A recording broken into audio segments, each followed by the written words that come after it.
Rifle নিয়ে একদম বুকের ভিতরে ধরে যে তোরে যদি এখন গুলি করে দেই তোরে কে বাঁচাবে। প্রথম দিন ভয় লাগছে যখন দেখছি আমার চোখের সামনে দিয়ে মগবাজার ফ্লাইওভারের নিচে একজনের এই দিক দিয়ে বুলেট চলে গেছে, খুব ভয় পাইছি। বেসরকারি বিশ্ববিদ্যালয়ের শিক্ষার্থীরা, মাদ্রাসার শিক্ষার্থীরা, এমনকি স্কুল কলেজের শিক্ষার্থীরা যেইভাবে গণহারে রাস্তায় নামছে, যদি এই সিচুয়েশনটা না ক্রিয়েট হতো তাহলে আমার মনে হয় না আন্দোলনটা আর সামনে যেত। আমি আর আমার ছোট ভাইয়ের ব্যাপারে আমি আমার আম্মুর কাছে বলতেছিলাম যে দেখো, এটা তো তোমার দোষ যে তুমি বাঘ পয়দা করছো।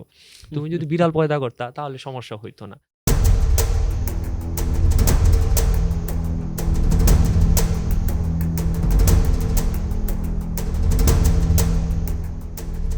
শত শত শহীদের রক্তস্নাত যে আন্দোলন, শত শত মায়ের বুক খালি করা যে আন্দোলন, এবং শত সহস্র যে আহত ভাই বোনের বিনিময়ে পাওয়া যে স্বাধীনতা 2.0 যেটা বলা হয়, অর্থাৎ জুলাই আন্দোলন, সেটা নিয়ে কথা বলবো আমরা। সুপ্রিয় দর্শক, আমি মনিরুল ইসলাম আপনাদের প্রত্যেকে স্বাগত জানাচ্ছি satellite news television channel star নিউজের বিশেষ পডকাস্ট আয়োজন জুলাই কাস্টে। এই জুলাইয়ের নানা পেছনের গল্প নিয়ে, পেছনের ইতিহাস নিয়ে আপনাদের সামনে হাজির হই আমাদের এই বিশেষ আয়োজন নিয়ে। আজকেও আমাদের সাথে একজন বিশেষ অতিথি আছেন। আমাদের সাথে আছেন তৎকালীন সেই জুলাই আন্দোলনের অন্যতম একজন প্রিয় মুখ, তৎকালীন সামাজিক যোগাযোগ মাধ্যমে সাড়া ফেলেছিল যে আন্দোলনের কয়েকটি চেহারা, তার মধ্যে অন্যতম নূর আলম হাসান। তিনি স্টামফোর্ড বিশ্ববিদ্যালয়ের সাবেক শিক্ষার্থী। নূর হাসান, আপনাকে স্বাগত জানাচ্ছি স্টার নিউজে। ধন্যবাদ। কেমন আছেন? জি, আলহামদুলিল্লাহ ভালো আছি। আপনি কেমন আছেন? জি, আমরাও খুব ভালো আছি। ভাই, শুরুতেই একটা জিনিস জানতে চাই। আপনি স্টামফোর্ডে পড়াশোনা করেছেন আইন বিভাগে। কখনো কি ভেবেছেন যে সরকারি চাকরি করবেন? না, এই ব্যাপারটা আমার মনে হয় না শুধুমাত্র আমারই। এমনকি মনে হয় না যে খুব বেসরকারি বিশ্ববিদ্যালয়ের কোনো শিক্ষার্থীর মধ্যেই তৎকালীন সময়ে এটা ঘিরে আন্দোলনে যুক্ত হওয়ার কোনো কারণ ছিল। না, আমি সেটা ইয়ে করিনি। মানে তো আসলে তখন আন্দোলন ছিল আসলে কোটা সংস্কার আন্দোলন। জি। তো আপনি সরকারি চাকরি নিয়ে কখনো ভাবেননি। এই কারণেই সরকারি চাকরির প্রসঙ্গটা বললাম যে শুরুতে জুলাই আন্দোলনের শুরুটা হয়েছিল বৈষম্য বিরোধী আন্দোলন, ছাত্র আন্দোলনের ব্যানার, কিন্তু তাদের দাবি ছিল কোটা, সরকারি চাকরিতে কোটা নিয়ে আসলে। এখন এই যে আপনি বা আপনার প্রতিষ্ঠান, আপনার বন্ধু-বান্ধব, আপনার আশপাশের শিক্ষার্থী, বিশেষ করে বেসরকারি বিশ্ববিদ্যালয়ের শিক্ষার্থী, তারা এই জুলাই আন্দোলনে, বিশেষ করে কোটা সংস্কার আন্দোলনে এই এখানে সম্পৃক্ত হওয়ার গল্পটা যদি একটু বলতেন। আচ্ছা, মূলত বলতে গেলে যদিও আমরা সরকারি চাকরি নিয়ে তেমন একটা কনসার্ন ছিলাম না, তারপরেও তাদের যে আন্দোলনটা তৎকালীন কোটা সংস্কার আন্দোলন, যেটা মূলত ঢাকা বিশ্ববিদ্যালয় থেকে শুরু হয় এবং সামগ্রিকভাবে সারা দেশে ধীরে ধীরে ছড়াতে থাকে বাংলা ব্লকেট নামে তৎকালীন সময়। সো যদিও আমরা সরকারি চাকরি নিয়ে তেমন আমাদের মাথা ব্যথা ছিল না, বাট তাদের আন্দোলনটা তো আর অযৌক্তিক ছিল না। সো আমাদের প্রথম থেকেই তাদের প্রতি একটা মৌন সমর্থন তৈরি হয়েছিল জি। যে হ্যাঁ, আ বাংলাদেশের চাকরি ক্ষেত্রে আ কোটার মাধ্যমে যে বৈষম্যটা ক্রিয়েট করা হয় সেটা আসলেই অযৌক্তিক এবং সেটা থেকে পরিত্রাণ পাওয়ার সময় হয়তো এসে গিয়েছে এবং সেজন্যই শিক্ষার্থীরা আন্দোলনে নেমেছে। বাট আমরা মূলত আন্দোলনে একদম সামগ্রিকভাবে বেসরকারি বিশ্ববিদ্যালয়ের স্টুডেন্টরা তখন জড়িত হই যখন আমরা প্রথম দেখি আবু সাইদকে নির্মমভাবে গুলি করা হয়েছে এবং পরবর্তীতে যখন দেখি ঢাকা বিশ্ববিদ্যালয়ের ভিসি চত্বরে আ নির্মমভাবে পেটানোর সেসব ছবি। এক্সাক্টলি ছাত্রলীগের। আমার কথা হচ্ছে যদি কোনো আন্দোলন অযৌক্তিকও হয় তাহলে এটার জন্য সরকার আছে। সরকার যারা আন্দোলনকারী তাদের সাথে সমঝোতায় বসবে, কিংবা সর্বোচ্চ গেলে পুলিশ প্রশাসন এটার ভিতরে ইন্টারফেয়ার করতে পারে। কিন্তু একটা সরকারের, যেই দল সরকারে আছে তার একটা স্টুডেন্ট উইং যদি লাঠি হাতে গুলি হাতে হামলা করে তাহলে সেটা কতটুকু যৌক্তিক হতে পারে, এবং এই দেশ তো কখনোই আমাদের জন্য কাম্য ছিল না। তাই যখনই আমরা এই সিচুয়েশনটা দেখেছি যে হ্যাঁ, একটা যৌক্তিক আন্দোলন, শিক্ষার্থীরা আন্দোলন করছে এবং সেই আন্দোলন দমনে নেমেছে ছাত্রলীগ বাহিনী, সন্ত্রাসী বাহিনী। হুম। সো তখন থেকে আমরা একদম সামগ্রিকভাবে বেসরকারি বিশ্ববিদ্যালয়ের স্টুডেন্টরা ধীরে ধীরে একজন আরেকজনের সাথে যুক্ত হয়ে রাজপথে নামতে থাকি। এরপরে দেখা গেল যে ঢাকা বিশ্ববিদ্যালয় সহ পাবলিক বিশ্ববিদ্যালয়গুলো বন্ধ করে দেওয়া হলো। একই প্রভাব পড়ল বেসরকারি বিশ্ববিদ্যালয়। শিক্ষা প্রতিষ্ঠান আস্তে, আস্তে বন্ধ করে দেওয়া হচ্ছে। আ তারপর ঢাকা বিশ্ববিদ্যালয়ে তো আন্দোলন, ওই এলাকায় আন্দোলন থেমে গেল। আ আপনারা তখন কিভাবে প্রতিবাদটা শুরু করলেন? কোন জায়গা দিয়ে শুরু করলেন? বা অন্যান্য জায়গা থেকে কি খোঁজখবর পাচ্ছিলেন? আচ্ছা, প্রথমত বেসরকারি বিশ্ববিদ্যালয়ের শিক্ষার্থীরা যখন আন্দোলনটা বের করা শুরু করে, যেমন সবচেয়ে বেশি বেসরকারি বিশ্ববিদ্যালয়ের স্টুডেন্টরা জোরালো মুভমেন্ট তৈরি করে বাড্ডা, রামপুরা এলাকায়, প্রগতি সরণের যে পুরো রাস্তাটা, হ্যাঁ। এক্স্যাক্টলি বসুন্ধরা এলাকায়, হুম। উত্তরা এলাকায়, এরপর আপনার পল্টন এলাকায়, এরপর মৌচাক এলাকায়। যেহেতু এই অঞ্চলগুলোর ভিতরে অনেকগুলা বেসরকারি বিশ্ববিদ্যালয় আছে, সো তারা একজন আরেকজনের সাথে কানেক্টেড হওয়া খুব ইজি হয়ে গিয়েছিল। বাট যেদিন আমরা দেখলাম 18 তারিখ ব্র্যাক ইউনিভার্সিটির ভিতরে হামলা হলো, জি। তখন আমরা বুঝে গেলাম যে না, ইটস হাই টাইম, এবার আমাদেরও একজন আরেকজনের সাথে কানেক্টেড হতে হবে। সো আমরা তখন ফোনের মাধ্যমে, তারপরে মেসেঞ্জারের মাধ্যমে আহ, একজন আরেকজনের সাথে কানেক্টেড হওয়া শুরু করে এক একটা বিশ্ববিদ্যালয়ের স্টুডেন্টরা। Hmm hmm. But in the mean time একদম আপনার ইন্টারনেট অফ করে দেওয়া হয়েছিল। 17 তারিখ রাতে ফোন ইন্টারনেট অফ করে দেওয়া হয়েছিল, অ্যান্ড 18 তারিখ রাতে একদম ওয়াইফাই সহ অফ করে দেওয়া হয়েছিল। সো আমরা একদম ডিসকানেক্টেড হয়ে গিয়েছিলাম। সো 19 তারিখ আমরা যখন আন্দোলনে নামি, তখন আমরা শুধুমাত্র প্রত্যেকটা ইউনিভার্সিটির স্টুডেন্টরাই, যেমন ব্র্যাক অ্যান্ড ইস্ট ওয়েস্ট, তারা একসাথে আন্দোলন করতে পারছিল, যেহেতু তারা কাছাকাছি পাশে কানাডিয়ান ছিল। এবং নর্থ সাউথ, এআইইউবি, আইইউবি তারাও একসাথে আন্দোলন করতে পারছিল। বাট আমরা এদিকে যারা মৌচাক এলাকাটায় যারা আন্দোলন করছিলাম, পল্টন এলাকাটায়, তারা মূলত খুব একা হয়ে গিয়েছিলাম আন্দোলন করার সময়, কজ আমাদের আশেপাশে বেসরকারি বিশ্ববিদ্যালয়গুলো কম ছিল। তো যখন আমরা আন্দোলনে নামি 19 তারিখ, তখন আমার এখনো মনে আছে আমরা একটা বাসায় থাকতাম 7-8 জন, যারা আমরা টার্গেটেড হয়ে গিয়েছিলাম, একটা আচ্ছা। ভাইয়ের বাসায় থাকতাম। কিভাবে টার্গেটেড হলেন? কজ আমরা বুঝতে পেরেছিলাম আমাদের ইউনিভার্সিটির গ্রুপগুলোর ভিতরে আমাদেরকে নিয়ে কথা হচ্ছিল, যে আমাদেরকে খোঁজা হচ্ছিল। আপনারা সংগঠিত করছেন হ্যাঁ, ওটা স্টুডেন্টদের। অলরেডি টার্গেটেড হয়ে গিয়েছিল। হুম। এরপরে বিভিন্ন পেজ থেকে যারা তৎকালীন ছাত্রলীগ ছিল, তারা নানাভাবে আমাদেরকে থ্রেট করছিল এবং আমাদেরকে মূলত খোঁজা হচ্ছিল। আমরা এটা বুঝতে পেরে গেছিলাম। সো আমাদের একটা ভাই ছিল, ওই ভাইয়ের নাম হচ্ছে রাহাত ভাই। ওই রাহাত ভাই আমাদের সাথে আন্দোলন করতো, আমাদের থেকে এক সেমিস্টার সিনিয়র। সো রাহাত ভাইয়ের বাসায় আমরা উঠলাম 7-8 জন, যারা মূলত আন্দোলনটা তৎকালীন সময় ওই জায়গাটায় সংগঠিত করছিলাম। অ্যান্ড ওই বাসাটা চুজ করার একটা কারণ হচ্ছে, ওই বাসাটার একটা বারান্দার সাথে পাশের বিল্ডিংয়ের ছাদটা একদম অ্যাটাচড। সো আমাদের বাসায় যদি হামলাও হয়, কেউ যদি আসেও, আমরা ওই ছাদ দিয়ে আমরা বের হতে পারবো, এই উদ্দেশ্যে। সো 19 তারিখ যখন আমরা আন্দোলনে নামি, 18 তারিখ রাতে তো আমরা বুঝতে পারি যে আজকে যেহেতু একদম সব অফ করে দেওয়া হয়েছে, মানে আগামীকালকে যাচ্ছে তাই সিচুয়েশন হবে, আমাদের সাথে যে কোনো কিছু হতে পারে। তো 19 তারিখ নামার সময় শুক্রবার ছিল। তখন জামা কাপড় তো নাই, কিছুই নাই আমাদের কাছে। একটা জামাই প্রত্যেকদিন পরতেছি। সো আমি যেহেতু লতে পড়ি, 16 তারিখ আমার একটা ভাইভা ছিল। তো ভাইভার জন্য সাদা শার্ট ছিল আমার কাছে। তো ওই সাদা শার্টটা পরে 19 তারিখ বের হচ্ছিলাম। দেন আমার ফ্রেন্ড ভাইদেরকে বলতেছিলাম যে, "ভাই আজকে কাফনের কাপড় পরে বের হচ্ছি। আ যেকোনো কিছু হয়ে যেতে পারে। যদি কিছু হয় আমার ফ্যামিলির আম্মুর সাথে একটু কথা বললো, আম্মুর একটু, যাতে আম্মু কান্না না করে, যাতে আম্মু কষ্ট কম পায়। একটু চেষ্টা করো তোমরা।" বলল যে আপনার সাথে ফ্যামিলি যোগাযোগ হতো না? হতো, ফ্যামিলি তো জানে যে আমি আন্দোলনে নাই। আচ্ছা। মানে ফ্যামিলি তো জানে যে আমি বাসায় আছি, আ বা ইউনিভার্সিটিতে যাচ্ছি। আন্দোলন যে করছি অ্যাকচুয়ালি, তখনও তো ফ্যামিলি ওইভাবে জানে না। ইভেন আমরা যখন ভিডিও আপলোড দিতাম ফেসবুকে, তখন আম্মুকে কাস্টম করে সরায় রাখতাম। আচ্ছা। স্টোরি যখন দিতাম, আম্মুকে সরায় রাখতাম স্টোরি থেকে, যাতে না দেখে তারা। আপনি বলছিলেন যে মূলত পাবলিক বিশ্ববিদ্যালয়গুলোতে হামলা হয়। রংপুরে আবু সাঈদের হত্যাকাণ্ড বা বিভিন্ন জায়গায় যে হত্যাকাণ্ডগুলো হচ্ছিল।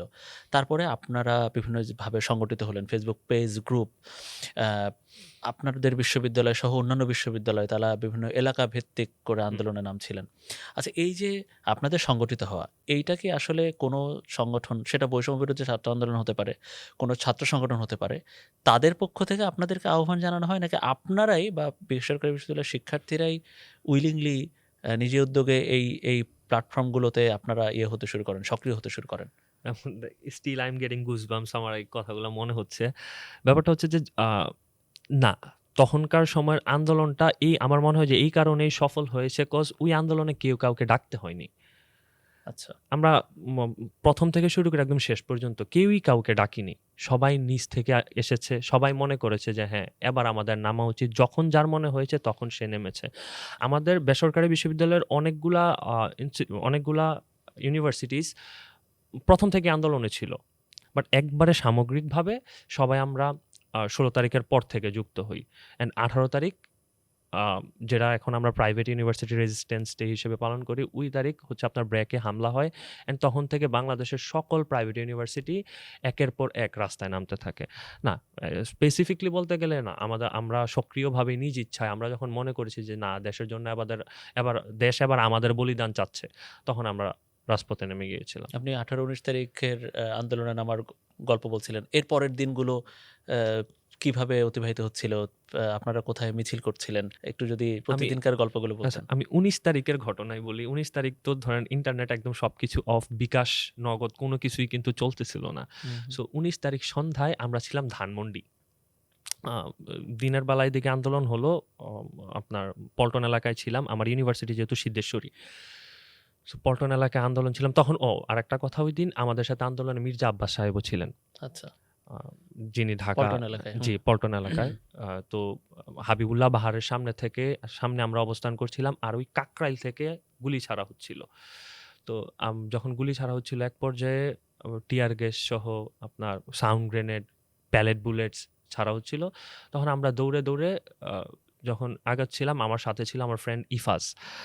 তো আমরা যখন দৌড়ানো শুরু করলাম, তখন দেখি যে হুট করে এক ভাই বাইকে করে যাচ্ছে। বাইকে তার পায়ের ভিতরে গুলি লেগেছিল এবং উনি বাইকের থেকে উল্টে পড়ে গিয়েছিলেন।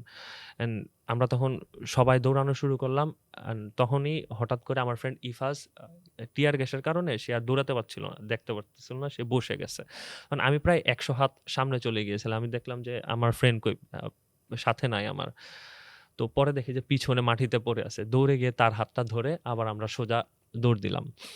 তো ইউনিভার্সিটির সামনে গেলাম। ইউনিভার্সিটির সামনে আমাদের প্রক্টর স্যার, তখন আ মানে আমাদের স্টুডেন্ট যারা আন্দোলনে ছিল, হয়তো তেমনভাবে স মানে সামনাসামনি এসে সমর্থন না জানাতে পারলেও তিনি অনেকভাবে চেষ্টা করেছিলেন যে আমাদেরকে হেল্প করার জন্য। ইউনিভার্সিটির গেট খুলে দেওয়া, যখনই দেখছে স্টুডেন্টরা বিপদে পড়ছে, ইউনিভার্সিটির গেট খুলে সবাইকে ভিতরে ঢুকিয়ে দেওয়া, এসব কাজ আমাদের প্রক্টর স্যার খুব ভালোভাবে করেছিলেন। দেন ১৯ তারিখ সন্ধ্যার সময় আমি আর আমার ফ্রেন্ড ইফাজ, মানে আমি আর আমার ফ্রেন্ড ইফাজ পুরো আন্দোলন আমরা একসাথে করেছি। আচ্ছা, কখনোই একজন একজনের হাত আলাদা ছাড়ি না, হয়নি। হাত ছাড়ি না। ১৯ তারিখ রাতে যখন আন্দোলন চলছিল, তখন আমার একটা সমস্যা হচ্ছে, আমি রাস্তা ভুলে যাই। তো ধানমন্ডি এলাকায়, পান্থপথ এলাকার ভিতরে কিন্তু আন্দোলন শুরুই হইতো বিকালের পর থেকে। সারাদিন কোনো আন্দোলন নাই ওইদিকে। আচ্ছা। মোহাম্মদপুরের সবাই যারা আছে তারা দেখতাম যে সন্ধ্যার পর, বিকালের পর থেকে আন্দোলন শুরু করতে। অ্যান্ড ওদের অনলি টার্গেট ছিল ধানমন্ডি তিনেরে ঘেরাই করে ওইটার জ্বালায় পুড়ে দেয়া। ওইটা ছিল ওদের টার্গেট। সো আমরা যখন ধানমন্ডিতে যুক্ত হই আন্দোলনে, তখন আমি আর আমার ফ্রেন্ড ইফাজ সেপারেটেড হয়ে যাই। কোনোভাবে আমার ফোনেও তখন ব্যালেন্স নাই, একদম জিরো ব্যালেন্স। কোনোভাবে কানেক্ট করতে পারতেছিলাম না। দেন হুট করে এমন টাইমে আমার বড় বোন আমায় ফোন দিছে যে, "কিরে কই তুই?" তো আমি কিন্তু তখন দৌড়াচ্ছি, গুলি চলতেছে, আমি তখন দৌড়াচ্ছি। দেন আমি আমার আপুরে বলতেছিলাম, "আপু, আমি তো ছাদে, মগবাজার আমার ওই যে ফ্রেন্ডের বাসায়, আর ছাদের উপর ক্রিকেট খেলতেছি।" এবং বলছে, "এত আওয়াজ হইতেছে, তুই রাতের বেলা ক্রিকেট খেলতেছস?" আমি চারিদিকে আমরা লাইট লাগাইছি, তো এজন্য কারেন্ট, নেট নাই, কি করবো, এজন্য ক্রিকেট খেলতেছি। দেন আপুরে বললাম, "আপু, একটু আমার ফোন একটু রিচার্জ করে দাও।" দেন আপু বলল যে, "আচ্ছা ঠিক আছে, দিচ্ছি।" এবার আমার বড় আপুর হাসব্যান্ড যিনি, উনি অনেকক্ষণ ধরে ট্রাই করতেছে আমার ফোনে টাকা পাঠানো, টাকা আসতেছে না। প্রায় ১ ঘন্টা পরে আমার ফোনে দেখলাম যে ৳১০০ রিচার্জ আসলো। দেন আমি আমার ফ্রেন্ডকে ফোন করলাম, "কই তুই?" ও একটা গলির ভিতরে এরকম লুকায় আছে, আমি আরেকটা গলির ভিতরে লুকায় আছি। দেন একসাথে আবার কানেক্টেড হলাম। আমরা কানেক্টেড হওয়ার মাত্রই যখন আবার দৌড়ানো শুরু করলাম, ২ জন একসাথে, তখনই আমাদের পিছনে একটা ভাই ছিল, উনার এই যে ঘাড় বরাবর গুলি লাগছে। আমাদের পিছনেই ছিল। হয়তো উনি না থাকলে আমাদের গায়েই সেটা লাগতো। তো তারপর এটা দেখে অন্ধকারে আমরা বুঝতে পারতেছিলাম না। হুট করে দেখলাম যে একজন নিচে পড়ে গেছে। তারপর ওনাকে আমরা তুলে নিয়ে আ যারা চিনে তারা এই যে ল্যাব-এইডে নিয়ে গেছে। তো ওই ছিল ১৯ তারিখের ঘটনা। মানে ওই দিনটা এরপর দিন ১৯ তারিখ হচ্ছে এমন একটা দিন যেটা হচ্ছে আমি কয়েকবার চোখের স্মরণীয় সামনে আপনাদের। মৃত্যু দেখছি। মগবাজার একবার, মৌচাক একবার, আরেকবার হচ্ছে রাতে ধানমন্ডি। মানে ওই দিনটা এরপরে ছিল তো আসলে ওই হিস্ট্রিক্যাল। সময় তো কারফিউ জারি হলো। হুম। দিনের বেলায় খুব একটা হয়নি। তখন কারফিউ চলার কয়েকদিন পরে রামপুরা, যাত্রাবাড়ি এবং উত্তরার কয়েকটি পয়েন্ট ছাড়া অন্য জায়গায় আন্দোলনও হুম। একটু অত শান্ত, একটু শান্ত শান্ত ছিল। শান্ত হয়ে তখন গিয়েছিল। আসলে আপনাদের অবস্থানগুলো কি ছিল? তখন তো সামাজিক যোগাযোগ যোগাযোগ মাধ্যম মাধ্যম ছিল ব্যবহারও না। ওইভাবে উপায় নেই। ছিল না। তখন আসলে আপনাদের আন্দোলনটা কিভাবে হয়েছে? ২০ তারিখের পরে ২০, ২১, ২২, ২৩ তারিখ আন্দোলনটা আসলেই একটু শান্ত হয়ে গিয়েছিল। তখন আমরাও ভাবছিলাম যেহেতু আমাদের উপর অলরেডি থ্রেটস, তখন সরকারের পক্ষ থেকেও একটা মোটামুটি দেখলাম যে একটা রায় চলে আসছিল যে কোটা সংস্কারের আ মেনে নিবে তারা, মেনে হ্যাঁ। নিবে তারাই, এই সংক্রান্ত একটা রায় চলে আসছিল। বাট তখন যখন আবার ৯ দফার শুরু হলো, আব্দুল কাদেরের মাধ্যমে ৯ দফার ঘোষণা হলো, and then our only concern was justice. না, এখন কোটার ভিতরে আর নাই। আপনি এতগুলা লাশ নিয়ে যদি বলেন যে হ্যাঁ, তোমাদের কোটা মেনে নিচ্ছি, মেনে নেওয়ার হলে আগেই মেনে নেওয়া যেত। এখন মেনে নেওয়ার কোনো মানে এখন আমরা আপনার কাছেও আর চাই না যে আপনি মেনে নেন। এখন আমাদের জাস্টিস দরকার ছিল। যেহেতু এতগুলা ভাই, এতগুলা বোনের লাশ অলরেডি পড়ে গিয়েছিল। তখন আমরা নতুন স্লোগানে আবার ধীরে, ধীরে রাজপথে নামতে থাকি যে আ তোর কোটা তুই নে, আমার ভাইকে ফিরিয়ে দে। এই স্লোগানে আমরা ধীরে, ধীরে, ধীরে, ধীরে রাস্তায় নামতে থাকি এবং এই ২৩-২৪ তারিখ পর্যন্ত আন্দোলনটা একটু শান্ত ছিল। ২৫ তারিখের দিকে আবার সব বিশ্ববিদ্যালয়ের শিক্ষার্থীরা আমরা যখন ইন্টারনেটটা আবার আসে, তখন আমাদের গ্রুপগুলো অলরেডি ক্রিয়েটেড ছিল। আমরা জাস্ট একটা মেসেজ দিতাম, সবাই একসাথে আবার রাজপথে চলে আসতো। মানে তখনকার সময় যোগাযোগ করাটার শুধুমাত্র একটা ওয়ে দরকার ছিল। কানেক্টেড হওয়াটা খুব একদমই টাফ ছিল না। জাস্ট একটা টেক্সট দিলে সবাই কানেক্টেড হয়ে যেতাম। এই। ইন্টারনেট ছাড়া বা ইন্টারনেট যখন আসলো, মানে আপনারা কি সমন্বয়কদের ওই কিছু নির্দেশনার জন্য অপেক্ষা করতেন? বা এই যে আপনি ৯ দফার কথা বললেন, সেটাও আপনারা কিভাবে জানলেন? তখনকার সময়ের একটা বিষয়গুলো ছিল যে, যে দফাগুলো তৈরি হতো, এই দফাগুলো অ্যাকচুয়ালি এমন না যে কোনো একটি স্পেসিফিক গোষ্ঠী বা কোনো একটি স্পেসিফিক সংগঠনের দফাগুলো মানুষের মধ্যে আসছে। আমার মনে হয় যে তখনকার দফাগুলোর সাথে মানুষ রিলেট করতে পারছে বলেই তখনকার দফাগুলোর জন্য মানুষ রাজপথে নামছে। একদম সবাই, সাধারণ মানুষ থেকে শুরু করে পলিটিক্যাল পার্টিস সবাই রাজপথে নামছে। তারা কেউ দফার দিকে তাকায় নাই। তারা শুধু দেখছে যে হ্যাঁ, এই দফাগুলোর সাথে আমরা অ্যাকচুয়ালি রিলেট করতে পারতেছি। অ্যাকচুয়ালি এগুলো আমাদের কথা। দ্যাটস ওয়াই এই দফাগুলোর প্রতি মানুষের এত সমর্থন ছিল, অ্যান্ড মানুষ এগুলাকে নিয়ে তখনকার সময় কোনো কোয়েশ্চেনও করেনি। আমরা এই যে দেখেন, আবু সাইদ দাঁড়িয়ে আছে, তাই না? জি। এইরকম একটা এরকম কিছু আ ইয়ে ছিল, মোমেন্ট ছিল, মোমেন্টাম ছিল জুলাইয়ে। আ যখন ইন্টারনেটগুলো আসলো, সে সময়ে বিভিন্ন আ পত্র-পত্রিকার বা টেলিভিশনের বিভিন্ন ফ্রেম থেকে, ভিডিও থেকে, বিভিন্ন ছবি থেকে এই মোমেন্টগুলো আসলে সোশ্যাল মিডিয়ার মাধ্যমে নানা জায়গায় ছড়ায়। তো আপনাকে আমরা বা জুলাইয়ের মুখ কিছু অ মাত্রায় হলেও আপনাকে আমরা চেনা শুরু করলাম যখন হাইকোর্টের সামনে একটা ঘটনা ঘটলো। আপনার একটা আ মোটামুটি যুদ্ধাংদেহী একটা চোখ, হ্যাঁ? মনে হচ্ছে যে আগুন, আগুন বেরোচ্ছে, আগুন ঠিকরে পড়ছে আপনার চোখ দিয়ে। তো ওই দিনের গল্পটা একটু বলেন না যে আপনারা খুবই অল্প কয়েকজন লোক ছিলেন। জি, খুব বেশি কিন্তু লোক ছিল না। জি, আমি যদি ভুল না করে থেকে সেই কর্মসূচি ছিল সেদিন হচ্ছে মার্চ ফর জি, জাস্টিস, জি, জি। তাই না? উচ্চ হাইকোর্ট আদালতের সামনে। ওই দিনের ঘটনা একটু শুরু থেকে বলেন যে আপনারা কিভাবে ওটাতে এড হলেন বন্ধু-বান্ধব নিয়ে? আচ্ছা, মূলত আমরা তো আ ১৬ জুলাইয়ের পর থেকে আমাদের বিশ্ববিদ্যালয়ের ব্যানারে একদম আন্দোলন করা শুরু করি। তখন ধীরে, ধীরে প্রত্যেকটা কর্মসূচি আমরা একে, একে সবাই পালন করি। আমাদের ইউনিভার্সিটির স্টুডেন্টসরা একদম খুব আ সাড়া ফেলেই আমরা ওই এলাকাটার ভেতরে আমরা তখন আন্দোলন করতাম। প্রত্যেকটা কর্মসূচি পালন করতাম এবং প্রাইভেট ইউনিভার্সিটির ভিতরে আমরা যারা ছিলাম, আমরা যারা তৎকালীন সময়ে একজন আরেকজনের সাথে কানেক্টেড হয়ে প্রাইভেট ইউনিভার্সিটির স্টুডেন্টসরা কি করবে ওটার জন্য পলিসি মেক করতাম। না, তারা প্রত্যেকটা দিনই আন্দোলনে যুক্ত ছিলাম। সো যখন ৩১ জুলাই আ আন্দোলনের ডাক আসলো মার্চ ফর জাস্টিসের, যে আমাদের এতগুলো ভাই আ মারা গিয়েছে, শহীদ হয়েছে। তাদের এই রক্তের জবাব তো এই সরকারের দিতে হবে। রক্তের দায় তো নিতে হবে। সো এই আ প্রসঙ্গে বা এই মার্চ ফর জাস্টিস কর্মসূচিটি বাস্তবায়নের উদ্দেশ্যে যখন আমরা উদ্যোগ নেই যে হ্যাঁ, আগামীকালকে আমরা এই আন্দোলনে যাবো। আরেকটু বলে রাখি, ২৯ তারিখ, ২৮ তারিখ আমি বাড়ি গিয়েছিলাম, কুমিল্লা গিয়েছিলাম, আমার হোম টাউন কুমিল্লা। সো ২৯ তারিখে আমি আবার বাড়ি থেকে ফিরে আসি। তো ওইদিন ২৯ তারিখ যখন বাড়ি থেকে আসি, তখন বাড়ি থেকে আমি পালায়ে আসি। আচ্ছা। আম্মু আব্বুকে জানাইনি একদম। মানে তারা কেউ আসতে দিচ্ছিলেন না না, আসতে ঢাকায়? দিচ্ছিল না। ঢাকায় পরিস্থিতি খারাপ হ্যাঁ, এজন্যে? এজন্য আসতে দিচ্ছিল না। আমার বড় বোন তো বলতেছে, "হ্যাঁ, তোরে আমি নতুন এয়ারপোর্ট কিনে দিব। তুই যাইস না।" আমার ফুপু আসছে। আমার ফুপু আইসা বলল যে, "এত টাকা দিব, আম্মু এটা দিবে, ওটা দিবে। তুই যাস না ঢাকায়।" আমি বলছি, "আচ্ছা ঠিক আছে, যাব না।" তো সিস্টেমেটিক্যালি আমি বের হয়ে চলে আসছি বিকালবেলা যখন সবাই ঘুমায়। তখন আ যখন ৩০ তারিখ আমরা প্ল্যান করলাম, আমি, আমার ফ্রেন্ড ইফাজ, আ আরো ভাই ছিল শান্ত ভাই আমাদের ইউনিভার্সিটির।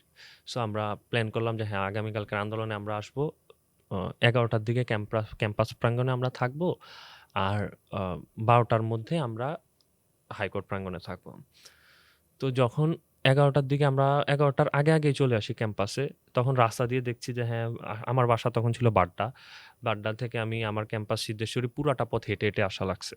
কিচ্ছু পাচ্ছিলাম না তখন। আর দেখছিলাম যে জায়গায় পুলিশ। সো পুলিশ যাতে সন্দেহ না করে এমনও সময় যাচ্ছিল যে পুলিশ যাতে চেক না করে। কারণ আইডি কার্ড দেখলে তো পুলিশ ধরে ফেলবে। অ্যান্ড আইডি কার্ড ছাড়া তো আর আমরা আন্দোলনে যোগ হতে পারছিলাম না। সো এমনও সময় যাচ্ছিল পুলিশ দেখে পুলিশের সাথে দাঁড়ায় থাকতাম যাতে সন্দেহ না করে। তো এরকম করে ইউনিভার্সিটির সামনে গেলাম। যাওয়ার পরে দেখলাম যে ওইদিকে তখন ছিলাম আমরা ৪ জন। আমি আর আমার ফ্রেন্ড ইফাজ আর নুসরাতের আরেকটা ফ্রেন্ড ওমাইদা। ৪ জন। তো দেখলাম যে অনেকক্ষণ হয়ে যাচ্ছে, কেউ আসছে না। তখন আমরা চিন্তা করলাম যে যাই, আমরা ৪ জনই যাই আজকে। কি হবে দেখি। দেন আমরা ২ জন করে হাঁটা শুরু করলাম। ৪ জন একসাথে হুম, হুম। দেখলেই আবার আমাদেরকে ধরে ফেলবে। দেন রমনা দিয়ে আমরা ঢুকলাম। রমনা দিয়ে আমাদেরকে ঢুকতে দিচ্ছিল না। নুসরাত আবার একটু কেমন ছিল? নুসরাত আবার একটু মানে লাইগা যাইত। আচ্ছা। যে দিবেন না কেন আপনি? খুব অ্যাগ্রেসিভ ছিল হ্যাঁ, আরকি। মানে আচ্ছা। তখন খুবই মানে রগচটা ছিল বাট সরল সে। সো রমনা দিয়ে আমাদেরকে ঢুকতে দিচ্ছিল না। তো আমরা বাকি ৩ জন যারা আমরা বলছি, "আচ্ছা ঠিক আছে ঘুইরা যাই।" নুসরাত বলছে, "না, আপনি কেন দিবেন না? আমাদেরকে দিতে হবে যাইতে দিতে হবে।" এরপর একটা পর্যায়ে নুসরাতের সাথে আর না পেরে ওইদিকের সিকিউরিটি আমাদেরকে ঢুকতে দিল। তো আমরা ২ জন করে যাচ্ছি। এর মাঝেই ভিকারুননিসার ২ টা আপু আমাদের সাথে যোগ হলো আরো। সো আমরা ৬ জন হেঁটে এর দিকে হাইকোর্টের মাজার গেটের সামনে পৌঁছালাম। পৌঁছে দেখি যে তেমন কেউ নাই। ১৫-২০ জন। আরো কম ২০ জন হাইয়েস্ট। সো এর মধ্যে ছিল আ তিতুমিরের, আ এরপরে হাবিবুল্লাহ বাহারের কয়েকটা ভাই ছিল। আর আমরা কয়েকজন। তো যখন আমরা একজন আরেকজনের সাথে ঢাকা ইউনিভার্সিটির স্টুডেন্টসরা ২-১ জন করে আসা শুরু করছে জি। তখন। তখন আমরা যখন কথা বলতেছিলাম একজন আরেকজনের সাথে যে কি হবে না হবে, এখন মানে মাজার গেটটা এদিকে আর আমরা একটু পাশে গিয়ে আমরা ৪-৫ জন যারা সিনিয়র্স, প্রত্যেকটা ইউনিভার্সিটির যারা সিনিয়র্স তারা আমরা কথা বলতেছিলাম। যে কি করা যায়? এখনো কেউ আসতেছে না। চারিদিক দিয়ে পুলিশ আসা শুরু করছে। আমরা এখন কি করব? তো যখন আমরা কথা বলতেছিলাম in the mean time police মাজার গেটের অপর সাইড থেকে আমাদেরকে মানে ঢাকা ইউনিভার্সিটির সাইডটা থেকে আমাদের দিকে ধাওয়া করা শুরু করছে। দেন আর এমন সময় আমাদের একটা জুনিয়রকে পিছন দিক দিয়ে ধরে ফেলছে। তো যখন আমি এটা দেখছি তখন আমরা যারা কথা বলতেছিলাম আমি ওই দিক থেকে দৌড়ে গিয়ে তাকে ছুটাইছি। ছুটানোর পরেই পুলিশ এসে আমাকে ধরলো। আমার পিছনে ধরলো। পিছনে ধরেই আমাকে একদম টেনে নিয়ে যাওয়া শুরু করলো। দেন যখন একদম মাজার গেটের সামনে আসি, তখন দেখলাম যে হুট করে নুসরাত চলে আসলো আমাকে যাতে না নিয়ে যেতে পারে সেটা ওই দিক থেকে বাঁচানোর জন্য। নুসরাত আমাকে জড়ায় ধরে অনেকক্ষণ চেষ্টা করছে যাতে আমাকে উঠাতে না পারে এবং ওই টাইমে আরেকটা ভাই ছিলেন একটু স্বাস্থ্য করে। উনিও অনেকক্ষণ চেষ্টা করছে আমাকে ছুটানোর জন্য। অ্যান্ড অনেক জার্নালিস্ট ভাইরা চারিদিক দিয়ে ঘিরে ফেলছিল। অ্যান্ড পুলিশ তখন একটা জার্নালিস্টকে লাথিও মারছিল। তখন ওই জার্নালিস্টও বারবার বলতেছিল, "আপনি আমাকে লাথি কেন মারছেন? I am doing my job." তারপরে যখন নুসরাত আর পারল না, ওই ভাইটা আর পারল না, তখন আমাকে পুলিশ ভ্যানে তুলে ফেলছে। অ্যান্ড তখন আমি পুলিশ ভ্যানের থেকেই স্লোগান দিচ্ছিলাম। আমি আর তিতুমির কলেজের একটা ভাই স্লোগান দিচ্ছিলাম পুলিশ ভ্যান থেকে যে, "দিয়েছি তো রক্ত, আরও দেব রক্ত। রক্তের বন্যায় ভেসে যাবে অন্যায়।" আর দেন দেয়ার ওয়াজ আপনি অ্যান আপনি কিছু ওখানে বক্তব্যও দিয়েছিলেন হ্যাঁ, মানে হ্যাঁ, মিডিয়াকে উদ্দেশ্য করে। হ্যাঁ, মিডিয়া আপনার মনে তখন আছে আমার কি কাছে বলছিলেন? কি বলেছিলেন শুনি? মিডিয়ার ভিতরে তখন ওইদিকে মিডিয়া ছিল আমার একটা ফ্রেন্ড ছিল মারুফ, মানব জমিনে সে কাজ করত। আচ্ছা। তো ও সে তখন আমাকে দেখছে, দেখে সেই আসছে আমার কাছে যে, "নূর, তোরে মানে কি হইছে? বল, তুই বল। সবকিছু বল তোর ব্যাপারে।" পরে আমি তো বুঝতেছিলাম না যে কি বলবো? তুই তো আমারে চিনোসই। বলে যে, "না, তোর নাম বল। ইউনিভার্সিটি বল।" এরপরে বললাম যে, "হ্যাঁ, আমার নাম নূর আলম হাসান। আমি স্ট্যামফোর্ড ইউনিভার্সিটির আইন বিভাগের ৩য় বর্ষের ছাত্র। এই স্বৈরাচার বাহিনী আমার ভাইদের উপর গুলি চালিয়েছে। অ্যান্ড তারা এখন চাচ্ছে যে আমরা যাতে কথা না বলতে পারি। আমাদের মুখের ভাষা নিয়ে নিচ্ছে তারা।" তো তাদের মধ্যে আর ওই যে পাকিস্তানিদের মধ্যে তো কোনো, যে পাকিস্তানি হানাদাররা আমাদের উপর গুলিয়ে চালিয়েছিল, আমাদের উপর এত বছর শাসন করছে, অত্যাচার করছে, শোষণ করছে, তাদের মধ্যে তো কোনো ডিফারেন্স নাই। And then there was an iconic slogan, যে সামনে আসছে ফাগুন আমরা হব দ্বিগুণ, যেটা তখন অনেক হাইপ তৈরি করছে অ্যান্ড আন্দোলনের ভিতরে একটা মুখ্যম একটা স্লোগান হিসেবে রূপান্তরিত হয়েছিল। আর তখনই নুসরাত পুলিশ ভ্যানের সামনে দাঁড়িয়েছিল যাতে আমাকে না নিয়ে যেতে পারে। তারপরেও কিছুক্ষণ পরে, অনেকক্ষণ পরে, নুসরাত যখন আমাকে ভ্যানটা আটকে রাখছিল তখন আমি একটু সময় পাইছিলাম। তখন আমরা সবাই মিলে আমাদের ফ্যামিলিতে ফোন করে দিচ্ছি। তখন আমি তো আর আমার ভাই আম্মুকে ফোন করতে পারি নাই। আমি আমার ফোন দিয়ে আমার ফোনে 2% মানে চার্জ। পুলিশ ভ্যানের মধ্যেই? হ্যাঁ, পুলিশ ভ্যানের মধ্যেই। আমি আমার ছোট ভাইকে ফোন দিছি যে, "ইমন আমি তো অ্যারেস্ট হয়ে গেছি। একটু আম্মুরে বুঝায়ও।" বলল যে, "আচ্ছা ঠিক আছে।" আর ওই নুসরাত আটকায় রাখতে আমরা সবাই আমাদের ফোনের ভিতরে যা কিছু ছিল সব ডিলিট করে দিছি। মানে আচ্ছা। এটা ছিল নুসরাতের মানে খুব বড় একটা মুভ, যেটার জন্য আমরা অনেক হেল্প পাইছি আমরা সবাই। না হলে ভিতরে নিয়ে গিয়ে আমাদের সবার ফোন চেক করা হইছে যে কার সাথে কি কানেক্টেড, আমরা কি, কি থানায় নিয়ে? হ্যাঁ, থানায় নিয়ে গিয়ে। কোন থানায় নিয়েছিল আপনাদের? আমাদেরকে ফার্স্টে নিয়ে গেছিল রমনা থানায়। আচ্ছা। সো যেটা to be very honest, Ramna থানার যিনি ওসি ছিলেন উৎপল বড়ুয়া ছিল ওনার নাম। হি ওয়াজ এ নাইস গাই, ভালো মানুষ ছিলেন। তিনি আমাদের সাথে কথা বলছেন ফার্স্টে যে, হ্যাঁ, তোমাদের কি সমস্যা, চাওটা কি বলো। আমার মানে খুবই জেন্টলি কথা বলছে। অ্যান্ড দেন উনি আমার ব্যাপারে জানতে চাইলেন। আমার ইউনিভার্সিটির টিচার্সরা যখন আসলো, তো টিচার্সরা ওনাকে বললো যে ও হচ্ছে নূর, অন্য কোনো স্টুডেন্ট হলে আমরা আসতাম না, বাট ওর জন্য আমরা আসছি because he is one of the brightest student of our department. আমার সিজিপিও তখন অনেক ভালো ছিল, আলহামদুলিল্লাহ এখনও ভালো। তো উনি তখন ওই দিনকে আপনাদের ছেড়ে দেয়? হ্যাঁ, ওই দিন আমাদেরকে রমনা থানা থেকে শাহবাগ থানায় নিয়ে যাওয়া হয় আবার আচ্ছা, রাতে? সন্ধ্যায়, আচ্ছা। সন্ধ্যার দিকে, বিকালের দিকে আর কি। তখন উৎপল বড়ুয়া যিনি ছিলেন উনি আবার বললেন যে, আচ্ছা ঠিক আছে, দেখি তোমার সাথে একটা ছবি তুলে রাখি, পরে যদি তুমি জাজ হয়ে যাও তখন আমার মামলা গেলে তুমি তোমার মামলা নিবা না। আচ্ছা, এটা ওসি বলছিল? হ্যাঁ, ওসি বলছিলেন। তখন ওনার আচ্ছা। সাথে আমার সাথে ছবি তুললেন। তো আমার আবার ফ্রেন্ডরা এখন মজা নেয় আর কি, যে ওই ওসি হয়তো ওসির এখন সাথে ছবি বলতে তুলে। পারে যে দেখ, শাহবাগ থানায় গিয়ে কি হলো? শাহবাগ থানায় আমাদেরকে ওই দিক থেকে আমরা যারা ছিলাম তাদেরকে শাহবাগ থানায় নিয়ে গেল। তখন ওই দিকে এডিসি ইমরুল ছিল। এসি? এসি ইমরুল, সরি, হ্যাঁ, এসি ইমরুল ছিল। উনি ছিলেন মারাত্মক অ্যাগ্রেসিভ, মানে একদম প্রো আওয়ামী লীগ বলতে গেলে যেটা। তো উনি আমাদের সাথে নানা বাকবিতণ্ডায় জড়ায় পড়েন। থানার মধ্যে? থানার মধ্যে আমাদেরকে গালাগালি শুরু করেন। আমার যে তিতুমির কলেজের ভাই ছিল তার বুকে আমার বুকে রাইফেল নিয়ে দাঁড়ায় যায়, যে থানার ভিতরে আমাদের টিচার্সদের সামনে। তো আমরাও তখন তর্ক করছিলাম, আমরা দুইজনই বেশি করতেছিলাম। তখন আমার টিচার্সরা বলে, বুকের উপর রাইফেল বলতে আপনাদেরকে কি মানে টর্চার শুরু করছিল এরকম? তখন ওইদিকে অলরেডি ইস্ট ওয়েস্ট ইউনিভার্সিটির কয়েকটা ভাইকে অলরেডি আটক করে রাখছিল। আমরা গিয়ে দেখলাম যে তারা অলরেডি অ্যারেস্টেড। তখন আমরা গিয়ে চিৎকার চেঁচামেচি শুরু করলাম যে, তাদেরকে আপনি ফোন দিচ্ছেন না কেন? তারা তো তাদের ফ্যামিলির সাথে কথা বলতে, মানে ইস্ট ওয়েস্টের যে যাদেরকে আটক করে রাখা হয়েছিল তারা তাদের ফ্যামিলির সাথে কথা বলতে যাচ্ছিল। ফোনগুলা চাচ্ছিল আচ্ছা, যে আমরা আমাদের আচ্ছা, আচ্ছা। ফ্যামিলিকে জানাই যে আমরা এটলিস্ট এটা তো জানাইতে পারি আমরা অ্যারেস্ট হইছি। বাট উনি কোনোভাবেই অ্যালাউ করতেছিলেন না। তখন আমি আর ওই যে তিতুমির কলেজের যে ভাইটা ছিলাম, আমরা ২ জন বারবার বলতেছিলাম, "আপনি ওদেরকে ফোন দেন। ওরা ফোন দিয়ে কথা বলুক, এটলিস্ট ফ্যামিলিকে জানাক।" ওরা তো অন্যায় করে নাই। এরপরে উনি আমাদের সাথে একদম শুরু করে দেয়। তুই তুকারি শুরু করে দেয়, একদম বাজে ভাষায় গালাগালি শুরু করে in front of our teachers. এরপরে যখন আ আমরাও বারবার বলাবলি শুরু করি, তখন উনি রাইফেল নিয়ে আসে। তো রাইফেল নিয়ে একদম বুকের ভিতরে ধরে, যে, "তোরে যদি এখন গুলি করে দেই, তোরে কে বাঁচাবে? ঠিক আছে, তোরা সেতু ভবন পোড়াইছস, তোরা ভিটিপি পোড়াইছস।" এগুলা বলে উনি সবার সামনে, টিচারদের সামনে আপনাদের টিচার্সদের বুকে সামনে, অস্ত্র ধরেছে? হ্যাঁ, একদম। তখন আমাদের টিচার্সরা বারবার বলতেছিল আমার কাছে এসে যে, "এই চুপ থাক, কোনো কথা বলবি না, কোনো কথা বলবি না।" তখন একটা পর্যায়ে প্রায়, তখন আবার একটা মজার জিনিস হচ্ছে, তখন যেহেতু সব পুলিশ অন ফিল্ড ছিল, থানায় কিন্তু তখন পুলিশ কম ছিল লোক না, ছিল, হ্যাঁ। একদম কম ছিল। তখন আমাদের ইউনিভার্সিটির যত ভাই ব্রাদার ছিল সবাই থানায় থানার চলে ভিতরে আসছে। উপস্থিত হয়ে গেছে। তখন আচ্ছা। পুলিশের কাছে আর আমাদেরকে আটকায় রাখার কোনো হুম, হুম। রিজন নাই বলতে শক্তি নাই, ক্ষমতা নাই। তখন পুলিশ মুচলেকা দিয়ে আমাদেরকে ঐদিন রাতে ছাড়ে। মানে ঐদিন সন্ধ্যায় ছাড়ে।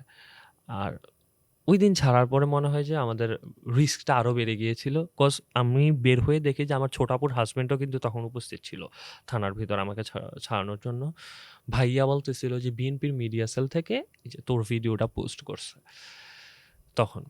তখন আমি বের হয়ে দেখলাম যে আসলে বিএনপির মিডিয়া, আমি তো চিল আছি যে আচ্ছা ঠিক আছে, পোস্ট করলে করছে, কজ মরলে মরছি, যা চোখের সামনে এতগুলা লাশ অলরেডি দেখে ফেলছি, এখন আমারটাও যে এতদিন পরে নাই আমার লাশ, এটা আমার লাক। তখন আসলে এমন ফিল হচ্ছিল। সো আমার ভাইয়া নিয়ে গিয়ে আমার ফুপির বাসায় আমাকে আহ, দিয়ে আসছিল। ফুপির বাসায় তারপরে কি আপনাদের আর রাস্তায় নামা হয়েছে? এর পরের দিনই আমি নেমে গেছি। তো ওই মানে থানা থেকে মুচলেকা দিয়ে ছাড়ার পরের দিনই আপনারা আবার হ্যাঁ, রাস্তায় নামেন? আবার আবার কোথায় নামলেন আপনারা? তো পরের দিন যখন আমাকে ফুপির বাসায় আটক করা হয়েছিল, তো আমার ফুপিরে আমি সকালবেলা যখন ওই দিন রাতে আমার ফ্রেন্ড ইফাজ, আমারও একটু মনোবল দুর্বল হয়ে গেছিল, রাতের বেলা আমার ফ্রেন্ড ইফাজ আমারে কল দিছে, কল দিয়ে বললো যে নূর আরো বহু দূর যাওয়া বাকি, এতটুকু ভয় পাইলে হবে না। বললাম যে ঠিক আছে, কালকে আবার নামবো। তো দিনের বেলা আমি আমার ফুপিরও বলতেছি যে ফুপি আমি একটু খবর পাইছি যে এই বাসায় হয়তো পুলিশ আসতে পারে, সো আমার বাইরে হইতে হবে। এটা বলে বের হইছি একদম পাজামা পরে, একটা ঢোলা ঢালা টি শার্ট, মানে বাসার টি শার্ট বাসার স্যান্ডেল পরে ইউনিভার্সিটিতে আবার চলে আসছি। তখন আমাদের ওই দিনের প্রোগ্রাম ছিল রিমেম্বারিং দ্য হিরোজ, 1 তারিখের প্রোগ্রাম ছিল। তো তখন আমরা মোমবাতি প্রজ্বলন, এরপরে মশাল, এরপরে যারা আমাদের শহীদ হয়েছে যেসব ভাই বোনেরা, তাদের উদ্দেশ্যে আমরা দেশাত্মবোধক গান এইসব পরিবেশন শুরু করেছিলাম। তখন আমার 1 তারিখের প্রোগ্রাম ছিল আমাদের এটা। এরপরে তো আসলে 5 আগস্ট হলো। জি। আপনার কাছে আসলে কি মনে হয় যে ধরেন আপনি 17 তারিখ 18 তারিখের কথা বললেন, যখন পাবলিক বিশ্ববিদ্যালয়গুলো আসলে বন্ধ হয়ে গেল, কারফিউ জারি হলো, তখন যদি বেসরকারি বিশ্ববিদ্যালয়ের শিক্ষার্থীরা আসলে রাস্তায় না নামতো, পরিবেশ কি বা পরিস্থিতি কি অন্যরকম হতো বা হতে পারতো বা এরকম? তখন শুধুমাত্র যদি ওই সময়ের ক্রেডিটটা এককভাবে বেসরকারি বিশ্ববিদ্যালয়ের শিক্ষার্থীরা নেয়, তাহলে আমার মনে হয় যে অন্যায় হবে। ওই দিন না, আমি ন্যায় অন্যায় বলছি না, আমি বলছি ওই দিনগুলোর কথা। হ্যাঁ, ওই দিনগুলো বলতে বেসরকারি বিশ্ববিদ্যালয়ের শিক্ষার্থীরা, মাদ্রাসার শিক্ষার্থীরা, এমনকি স্কুল কলেজের শিক্ষার্থীরা যেইভাবে গণহারে রাস্তায় নামছে, যদি এই সিচুয়েশনটা না ক্রিয়েট হতো, তাহলে আমার মনে হয় না আন্দোলনটা আর সামনে যেত। আন্দোলন ওই সময়ই শেষ হয়ে যেত যখন হলগুলো বন্ধ হয়ে গেছিল। এর মানে এই আন্দোলনটাকে নতুন গতি দেওয়ার পেছনে বেসরকারি বিশ্ববিদ্যালয়ের স্টুডেন্টদের যেমন কৃতিত্ব আছে, মাদ্রাসার স্টুডেন্টস, স্কুল কলেজের স্টুডেন্টস এবং সামগ্রিকভাবে দেশের সকল জনতার এদিকে কৃতিত্ব আছে। একদিকে আপনারা তো রাস্তায় যারা আন্দোলন করছিলেন, আপনাদের সঙ্গী সাথী, আপনাদের বন্ধু-বান্ধব, আ আপনার ক্যাম্পাসের যারা আহত হচ্ছিলেন বা যারা নিহত হচ্ছিলেন, একই সাথে কি আপনারা যারা মূলত সংগঠক ছিলেন বা আপনারা যারা একটু খোঁজখবর রাখতেন, সামনের সারিতে ছিলেন, তাদেরকে সামলানো বা তাদের খোঁজখবর নেওয়া, তাদেরকে বা তাদের পরিবারের খোঁজখবর নেওয়া, হাসপাতালের কি অবস্থা, এইটা কি আপনাদের দ্বারা হচ্ছিল কিনা বা এই কমিউনিকেশনটা হচ্ছিল কিনা? আচ্ছা, তখন আমরা যারা আন্দোলন করছিলাম, এমনকি আন্দোলনকে যারা আমরা সংগঠিত করার চেষ্টা করছিলাম, আমাদের কাছে কিন্তু প্রত্যেক দিনই রিপোর্ট আসতো যে আচ্ছা। এদিকে ও আহত হয়েছে, ওইদিকে ও আহত হয়েছে। সো তখনকার সময়ে মানে আমরা নিজে গিয়ে উপস্থিত হওয়াটা খুব বেশি রিস্কি ছিল হাসপাতালে।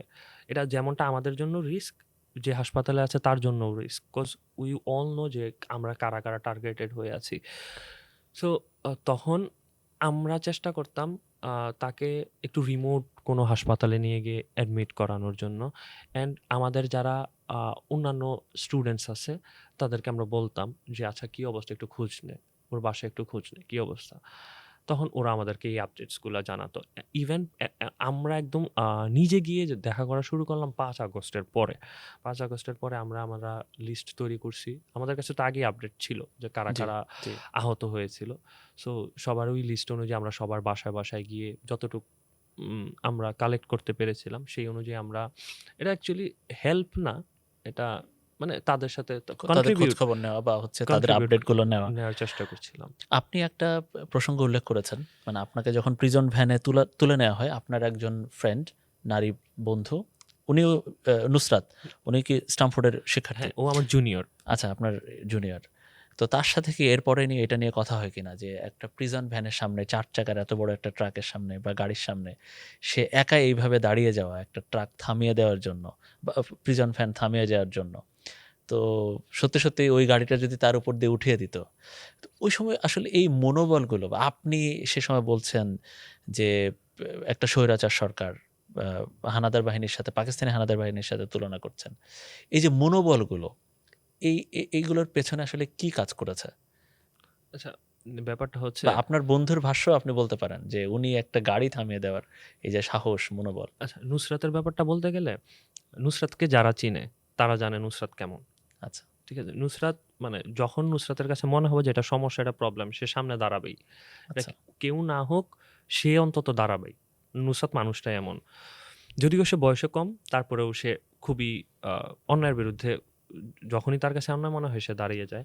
আর তখনকার সময় ব্যাপারটা হচ্ছে নুসরাতের সাথে যখন আমি এই ব্যাপারটা নিয়ে ডিসকাস করছিলাম, নুসরাত আমাকে বলছিল যে এর আগের দিন যখন আন্দোলন সে করছিল তখন এরকম একটা ভাইকে উঠায় নিয়ে চলে যাচ্ছিল অ্যান্ড ও কিছু করতে পারে নাই। তখন ওই ভাইয়ের যে ফ্যামিলি আছে ওনাদেরকে ওনারা কান্না করতেছিল অ্যান্ড দেন ওই ভাইয়ের ফ্যামিলিটা ওদের কাছে বলতেছিল যে তোমরা তো ছিলা, তোমাদের সামনে থেকে কেমনে উঠায় নিয়ে চলে গেল। আচ্ছা, দেন নুসরাত ফিল করছে যে না, এরপর থেকে যদি আর কোনো ভাইকে উঠায় সে নিয়ে তুলে নিতে দেখে। তুলে নিতে দেখে সে আর তুলে নিতে দিবে না। এটা ছিল তার ইন্টেনশন বা উম, তখন আন্দোলন তার সামনে দাঁড়ানোর ওয়ান অফ দ্য রিজনস। আর ব্যাপারটা হচ্ছে যে আমাদের কথা বলতে গেলে আমরা চোখের সামনে যখন আপনি লাশ দেখে ফেলবেন, যে আপনি যখন দেখবেন যে আপনার কাছের কেউ বা কাছের কেউ না হোক, আন্দোলনের সময় আমরা সবাই সবার কাছেরই, চোখের সামনে যখন দেখবেন যে আপনি একজনের গায়ে গুলি লেগে গেছে, একজন আপনার চোখের সামনে কারো একজন লাশ একদম একটা তাজা প্রাণ চলে গেছে, এটা একবার দেখবেন, দুইবার দেখবেন, তিনবার দেখার পর আর এই ভয়টাই আর থাকে না। এটা খুবই বাস্তব। আমরা যখন দেখলাম যে হ্যাঁ, একদিন প্রথম দিন ভয় লাগছে যখন দেখছি আমার চোখের সামনে দিয়ে মগবাজার ফ্লাইওভারের নিচে একজনের এই দিক দিয়ে বুলেট চলে গেছে, খুব ভয় পাইছি। সেকেন্ড দিন দেখছি, থার্ড দিন দেখছি, না আর লাগতেছে না, ভয় লাগতেছে না, এবার যা হবে হবে। তখন ওই ব্যাপারগুলো আসলে মনোবল যোগায় নাকি? হ্যাঁ, হ্যাঁ, সাহস যোগায়? মানে বললাম না ওই যে একটা কথা আছে, যেমন ভয় যেমনটা সংক্রামক, ফরচুনেটলি সাহসটাও তেমন সংক্রামক। আপনি যখন ভয় পাওয়া শুরু করবেন দেখবেন যে আপনার আশেপাশের মানুষের মনোবল দুর্বল হয়। আর তখন যদি একজন সাহস নিয়ে ফেলে তখন আশেপাশে সবার ভিতরে সাহস জাগতে থাকে। তো আমরা মৃত্যু দেখতে, দেখতে নিজের মৃত্যুর ভয় আমরা হারিয়ে ফেলেছিলাম। এটা ছিল কথা। তাই আমাদের আ ভিতরে এমন সিচুয়েশন তৈরি হয়ে গিয়েছিল যে মাতৃভূমি অথবা মৃত্যু। এরপরে তো আসলে এক দফার একটা ঘোষণা হয়। ২ তারিখ দ্রোহযাত্রা হয়। জি। তো ওই সময় আপনারা শহীদ মিনারে যে কর্মসূচিগুলো ছিল, আপনারা কি তখন পুরো বিশ্ববিদ্যালয় বা আপনার বন্ধু-বান্ধব সহ সেখানে অংশ নিলেন? আচ্ছা। আ ২ তারিখ আন্দোলন শেষ করে আমি কুমিল্লা যাই। আমার আম্মু খুবই অসুস্থ হয়ে যায় সিচুয়েশনস গুলা নিয়ে যখন জানতে পারে যে হ্যাঁ, আমি এরপরেও আন্দোলনে যুক্ত হয়েছি। সো ২ তারিখ রাতে আমি কুমিল্লা যাই। যাওয়ার পরে ৩ অগাস্ট আমাদের কুমিল্লায় খুব বড় করে আন্দোলনের একটা প্ল্যান হয়েছিল যে হ্যাঁ, কুমিল্লায় আন্দোলন হবে। দেন যখন আমার ফ্রেন্ডরা জানলো যে আমি কুমিল্লায় আছি, দেন তারা বলল যে, "তুই আয়। তুই আসলে আন্দোলন" মানে যেহেতু অলরেডি আমি তখন সবাই আমাকে চিনে বা আন্দোলনের একটা মুখ হিসেবে চিনে। "তুই আসলে আরো মানুষ ইন্সপায়ার্ড হবে।" তখন আমি বললাম যে, "ঠিক আছে।" তো আমি ৩ তারিখ সকালে আমি কুমিল্লা জিলা স্কুলের স্টুডেন্ট। আর ওইদিন আন্দোলনটার কুমিল্লা জিলা স্কুলকে কেন্দ্র করে আন্দোলন ছিল। কুমিল্লা জিলা স্কুলে সবাই জড়ো হবে। এটাই ছিল প্ল্যান। তো যখন আমরা আন্দোলন শুরু করি, আন্দোলনের একটু পর থেকেই কুমিল্লার ভিতরে কুমিল্লা পুলিশ লাইন মোড় যখন পার হই, তখন কুমিল্লার ভিতরে ব্যাপক গোলাগুলি শুরু হয়। ওই ৩ অগাস্ট ছিল কিন্তু কুমিল্লার একটা কালো দিন। যারা আচ্ছা। আন্দোলন যখন যদি মিডিয়াগুলো ফলো করে থাকেন তখন আপনি বুঝতে পারবেন। ৩ তারিখ হচ্ছে কুমিল্লার ভিতরে সবচেয়ে ভয়াবহ গোলাগুলি চলে। চারিদিক থেকে ছাত্রলীগ, আওয়ামী লীগ, যুবলীগ, স্বেচ্ছাসেবক লীগ, পুলিশ গুলি করে না ওইদিন। সব আওয়ামী বাহিনীগুলা গুলি করা শুরু করে। অ্যান্ড আপনার মনে আছে কিনা জানি না, মেয়েরা বাসার ভিতরে ঢুকার চেষ্টা করছিল কুমিল্লার হ্যাঁ, ভিতরে। হ্যাঁ, হ্যাঁ। ওইটা ওইদিন ৩ অগাস্টই ছিল। শিক্ষার্থীরা। শিক্ষার্থীরা। জি। তো বাসার ভিতরে অনেকগুলা বাসায় ঢুকতে দেওয়া হয়নি। সো এরপরে অনেকগুলা মেয়ে ড্রেনে পড়ে গিয়েছিল। গুলি খেয়েছে অনেকগুলা ছেলে। অনেকভাবে অনেকজন আহত হয়েছিল। আমার সরকারি কলেজের একটা স্টুডেন্ট, ওর চোখের এদিক দিয়ে গুলি লেগেছিল। সো ৩ তারিখ যখন এমন সিচুয়েশন হয়ে গিয়েছিল অ্যান্ড আ কুমিল্লার কিছু মানুষরা জানতে পেরেছে যে ওই আন্দোলনে ওইদিন আমি ছিলাম অ্যান্ড আমার একটা কুমিল্লার একটা ভিডিও, ওই দিনের একটা ভিডিও তখন সারা দেশ আবার ছড়িয়ে গিয়েছিল আচ্ছা। আমার। তখন আ আমার বাসার ভিতরে আ মোটামুটি আম্মু সহ আমার বড় আপু সহ তারা সবাই বলল যে, "তোর আজকে আর বাসায় আসা দরকার নেই।" আমি বললাম যে, "আচ্ছা ঠিক আছে।" দেন আমার একটা ফ্রেন্ড আছে জামিল, রাফি। আমি জামিলের বাসায় গিয়ে প্রথমে আমি জামিলের বাসায় যাই। লুকায় একটা জায়গা থেকে, ওটা হচ্ছে কুমিল্লা ক্যান্টনমেন্ট থেকে একটু সামনে ওর বাসাটা, পাসপোর্ট অফিসের দিকে কুমিল্লা। সো ওর বাসায় রাতে থাকি, রাতে থেকে এই জামিলার আম্মুই আমাকে 1,000 টাকা দেয়। আমি জামিলের একটা টি শার্ট পরি, আমি কালো একটা প্যান্ট ছিল যেটা আমার ছোট ভাইয়ের, ওই প্যান্টটা আবার ঢিল হয়ে গেছে, ওইটা রশি দিয়ে বাঁধা ছিল, ওইটা দিয়ে তখন আমার ফ্রেন্ড রাফি আমাকে বাসে উঠায় দেয়। দেন কাঁচপুর পর্যন্ত আসি, দেন কাঁচপুর থেকে গুলিস্তান হাইটা হাইটা আসা লাগছে ওই দিন 4 তারিখ। দেন 4 তারিখ ধাওয়া করাতে গুলিস্তানের ওই দিকে, ওই সময় তো পুরো যাত্রাবাড়িতে একেবারে হ্যাঁ ছিল, হ্যাঁ হ্যাঁ, মানে পুরো বিচ্ছিন্ন ছিল বিচ্ছিন্ন বলতে ছিল। গেলে। এবং ওই আপনি যে কাঁচপুরের অংশের কথা বললেন, ওইখানেই তো আন্দোলনকারীদের বড় একটা অংশ। একটা দল ছিল মাদ্রাসার স্টুডেন্টরা, হ্যাঁ, তারা জি। খুব মানে ওই জায়গাটা পুরোপুরিভাবে তাদের কন্ট্রোলে ছিল, মাদ্রাসার স্টুডেন্টদের। বাট গুলিস্তান পর্যন্ত পরে 4 আগস্ট কি করলেন আপনি, কোথায় এই ছিলেন? 4 আগস্টই সকালবেলা যখন আমি রওনা দিই কিন্তু কুমিল্লা আচ্ছা, থেকে, 4 তারিখে রওনা 4 দিলেন। তারিখ সকালবেলা ভোরবেলা রওনা দিই।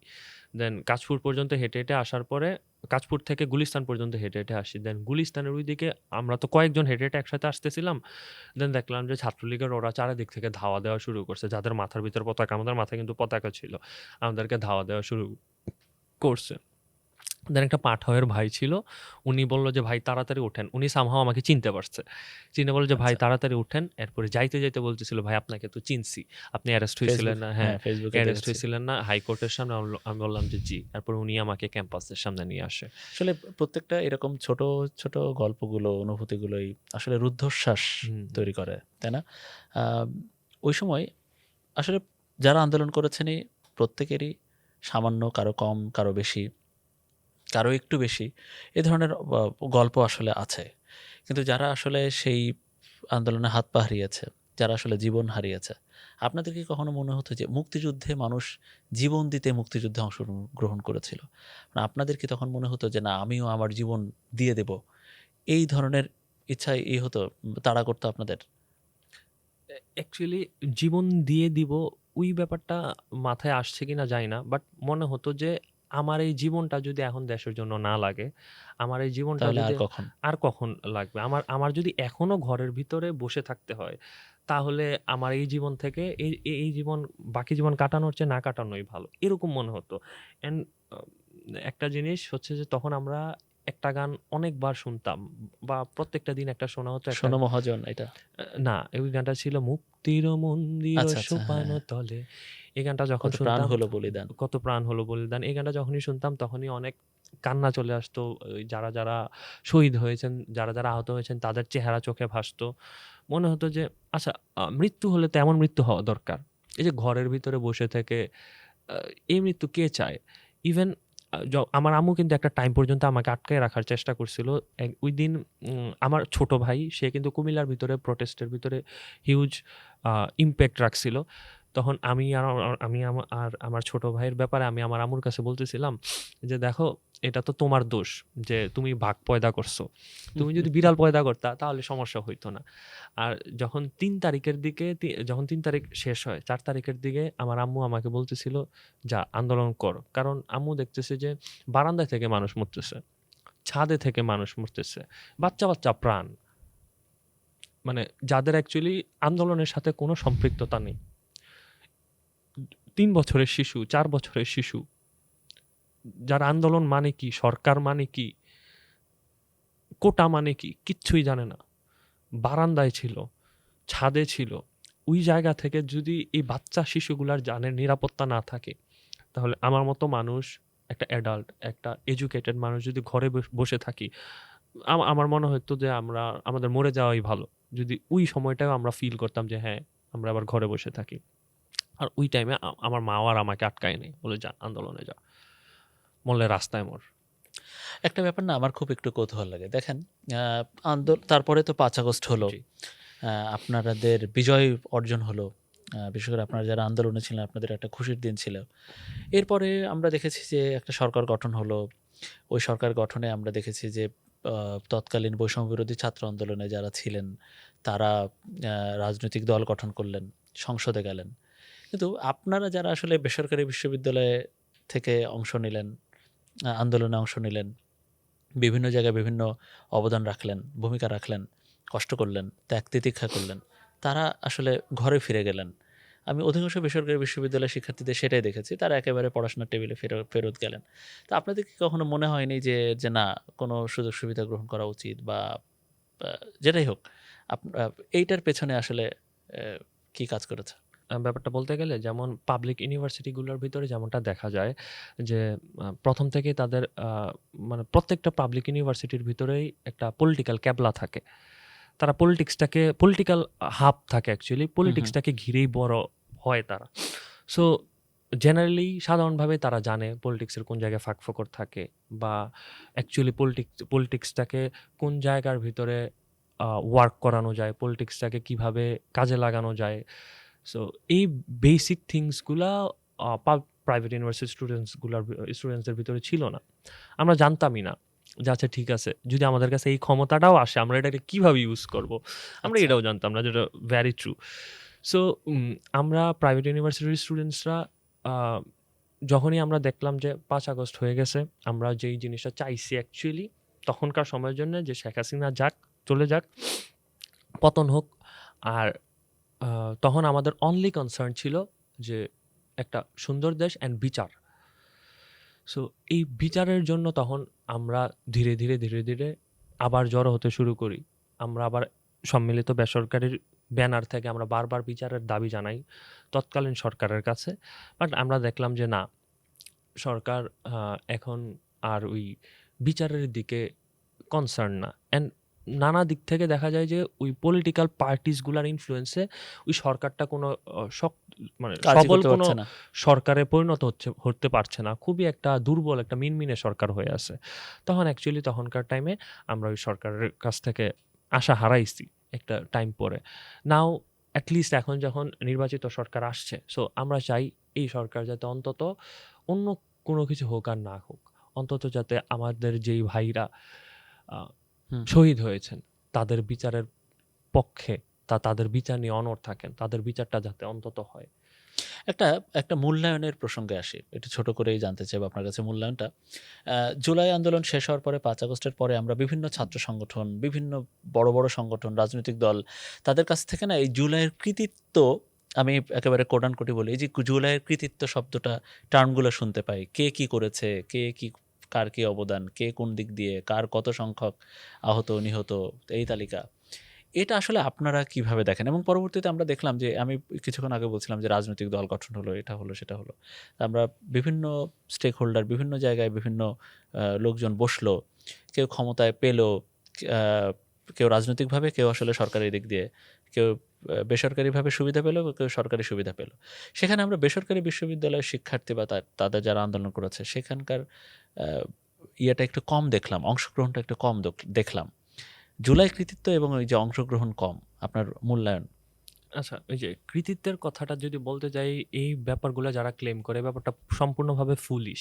কারণ গণ অভ্যুত্থানের ভিতরে কার অবদান কতটুক, এটা কিন্তু আপনি দাঁড়িপাল্লা দিয়ে মাপতে পারবেন না।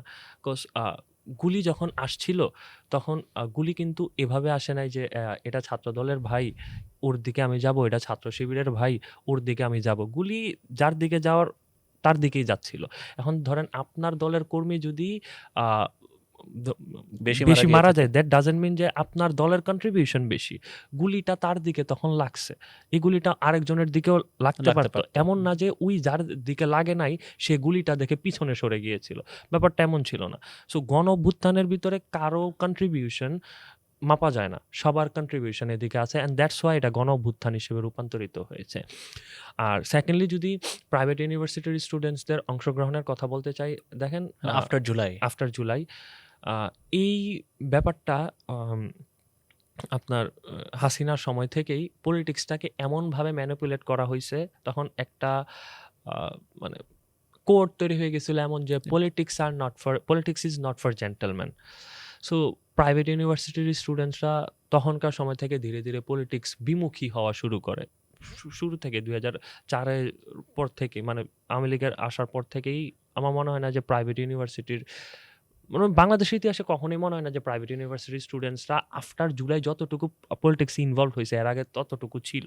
হুম। সো এখন যতটুক আছে প্রাইভেট ইউনিভার্সিটির স্টুডেন্টস পলিটিক্সের ভিতরে, এর আগে তো ততটুকুই ছিল না। ছিল না। ছিল না।